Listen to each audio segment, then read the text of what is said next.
Kali ini saya akan membahas tentang bab 4 skripsi, bagian pembahasan.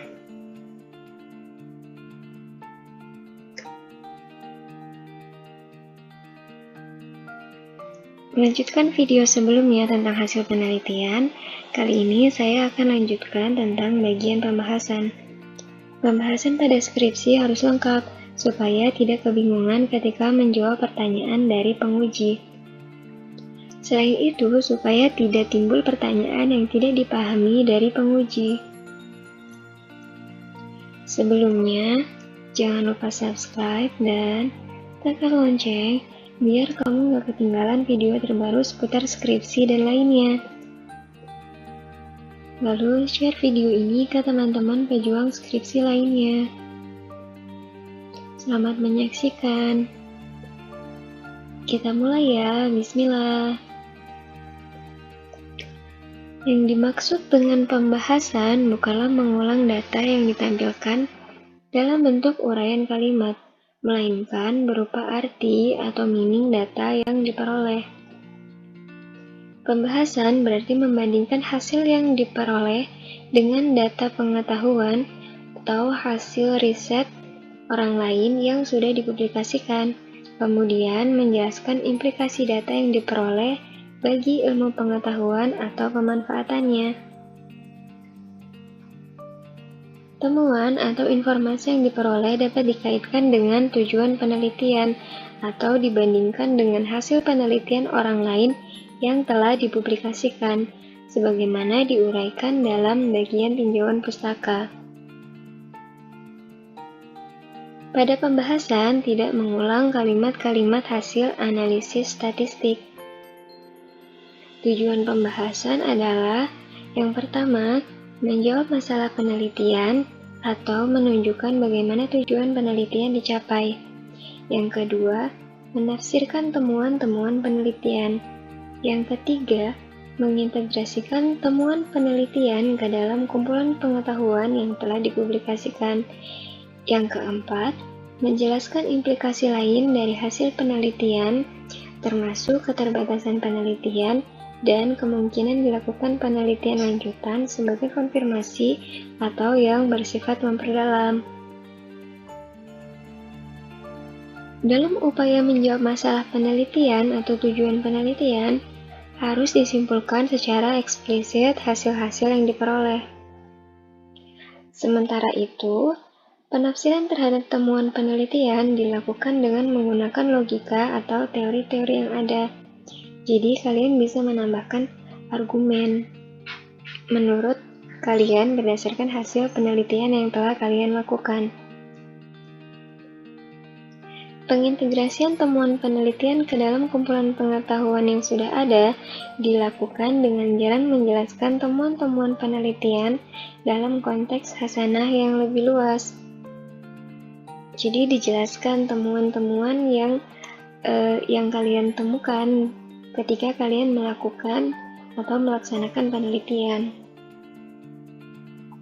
Hal ini dilakukan dengan membandingkan temuan-temuan penelitian yang diperoleh dengan teori dan temuan empiris lain yang relevan, namun bukan berarti mengulang uraian yang telah ada di dalam bab 2. Jadi cukup membandingkan dari temuan yang kalian temukan saat penelitian dibandingkan dengan teori yang ada pada bab 2. Pembahasan hasil penelitian menjadi lebih penting manakala hipotesis penelitian yang diajukan tidak terbukti atau ditolak. Nah, ini yang kebanyakan mahasiswa belum paham bahwa tidak semua penelitian itu hipotesisnya selalu diterima. Itu bisa jadi hipotesisnya ditolak, dan itu nggak apa-apa, bukan berarti penelitian kalian itu gagal. Tuh ya, nah justru ini yang sangat penting dibahas pada hasil penelitian dan pada pembahasan. Kalian temukan apa temuan penelitian yang bisa menyebabkan hipotesis ini ditolak. Tuh. Nah, kemudian kalian cari teorinya. Kenapa kalian bandingkan antara temuan penelitian kalian dengan teori yang sudah ada. apakah sama atau berbeda. Ada yang sama, ada yang berbeda. Nah, alasannya kenapa itu kalian ungkapkan menurut pendapat kalian sendiri, dengan argumen kalian sendiri. Banyak faktor yang menyebabkan sebuah hipotesis ditolak. Pertama, faktor non-metodologis, seperti adanya intervensi variabel lain, sehingga menghasilkan kesimpulan yang berbeda dengan hipotesis yang diajukan. Yang kedua, karena kesalahan metodologis, yaitu misalnya instrumen yang digunakan tidak sahih atau kurang reliabel, tidak valid gitu ya, atau kurang reliabel. Pembahasan hasil penelitian juga bertujuan untuk menjelaskan perihal modifikasi teori atau menyusun teori baru. Nah, ini jika hipotesisnya ditolak gitu ya, atau berbeda dengan teori yang sudah ada. Hal ini penting jika penelitian yang dilakukan bermaksud menelaah teori. Jika teori yang dikaji ditolak sebagian, hendaknya dijelaskan bagaimana modifikasinya, dan penolakan terhadap seluruh teori harus disertai dengan rumusan teori baru. Selanjutnya, adanya keterbatasan-keterbatasan dalam penelitian itu juga perlu dibahas, sehingga memunculkan saran-saran perbaikan bagi penelitian selanjutnya.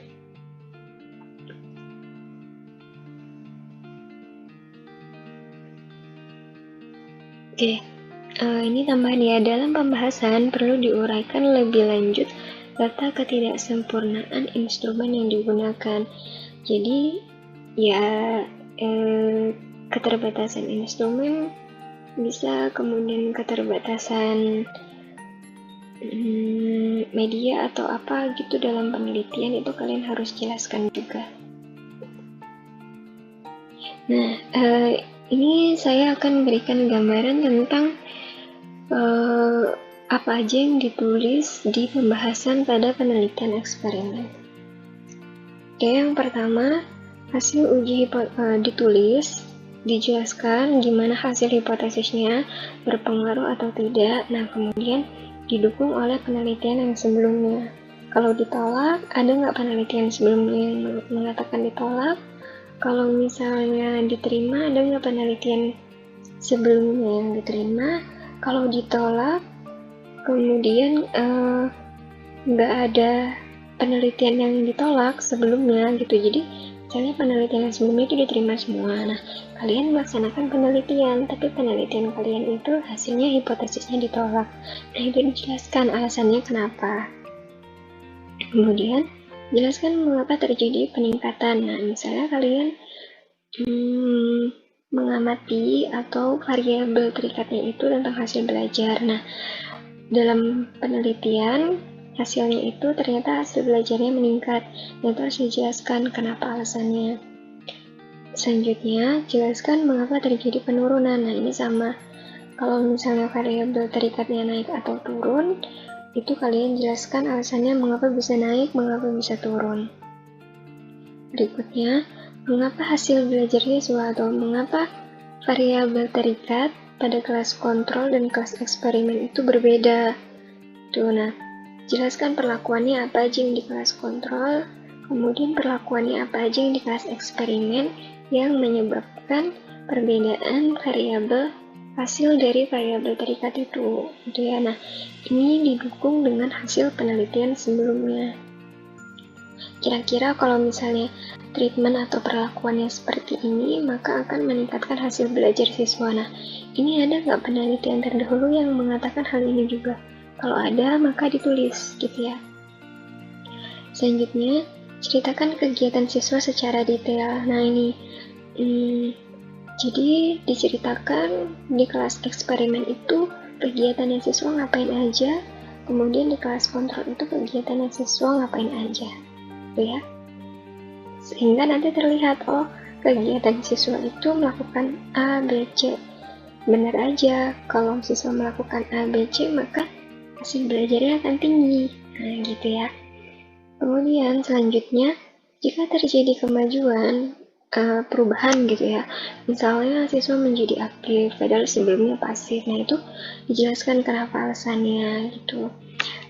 Dijelaskan juga Misalnya pada proses pembelajaran di pertemuan pertama itu siswa tuh masih pasif, bingung gitu, lama mencerna pelajaran karena dia nggak biasa menggunakan model pembelajaran yang kalian gunakan gitu. Tapi setelah pertemuan ketiga, siswa menjadi terbiasa menggunakan model pembelajaran yang kalian gunakan, maka siswa menjadi lebih aktif. Nah, itu dijelaskan juga di pembahasan ya. Dan yang terakhir, jangan lupa kasih kelebihan dan kekurangan dari penelitian yang kalian lakukan.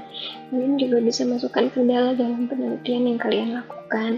Kemudian, berikan saran untuk penelitian yang akan dilakukan oleh peneliti selanjutnya yang membaca skripsi kalian atau yang membaca penelitian kalian.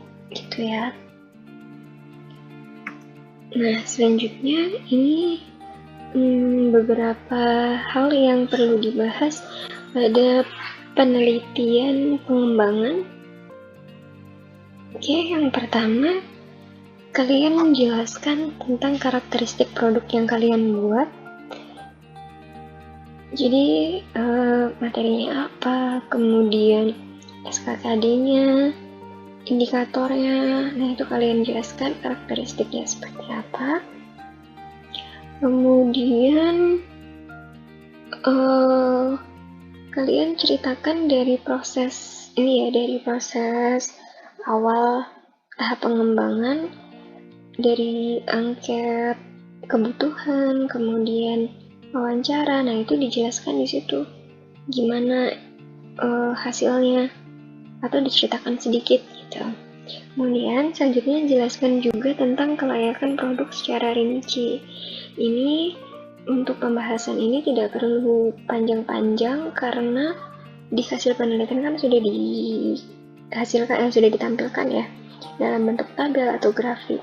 Nah, ini kalian cukup menyebutkan persentase dari ahli validasi, ahli sekian, kemudian ahli materi sekian, dari guru sekian, gitu ya. Nah, terus selanjutnya kalian jelaskan tentang respon siswa. Respon siswanya itu baik atau buruk, kemudian baiknya itu di bagian mana atau di aspek mana yang menurut siswa produk kalian itu baik di aspek yang mana gitu ya.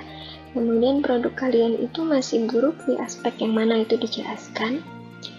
Kemudian kan gini, kalau misalnya cari respon siswa terhadap produk yang kalian buat, nah ternyata responnya itu bagus gitu ya, itu kalian kasih penelitian sebelumnya. Jadi ternyata siswa itu lebih tertarik belajar yang kontekstual. Nah, misalnya seperti itu. Misalnya kalian membuat model pembelajaran LKPD dengan model yang kontekstual gitu, dan respon siswa ternyata baik gitu. Nah, berarti kan siswa itu suka dengan LKPD yang berbasis kontekstual gitu kan. Itu dicantumkan, ada nggak penelitian sebelumnya atau penelitian terdahulu yang menyatakan bahwa siswa itu akan tertarik melakukan pembelajaran dengan materi-materi yang kontekstual. Nah, gitu ya. Jadi tetap dikasih atau didukung oleh penelitian sebelumnya. Itu kalian harus masukkan ke pembahasan sebisa mungkin sebanyaknya gitu ya. Oke, kemudian jangan lupa yang terakhir, masukkan kelebihan dan kekurangan produk yang kalian buat. Oke, itu aja untuk pembahasan hasil penelitian pada penelitian pengembangan. Tidak sebanyak pembahasan pada hasil penelitian eksperimen ya, karena kalau eksperimen itu kan kita mengamati siswa, jadi kita banyak sekali bisa membahas perilaku siswa, kemudian hasil belajar siswa gitu ya. Nah, kalau yang hasil penelitian pengembangan ini cukup membahas hasil-hasilnya aja, jadi dicari maksudnya gitu. Dari hasil penelitian yang sudah didapat, kemudian dijelaskan lagi di pembahasan maksudnya itu gimana, kita cari maknanya lah intinya gitu ya. Oke, sekian dari saya, semoga bisa membantu. Terima kasih, saya akhiri. Assalamualaikum warahmatullahi wabarakatuh.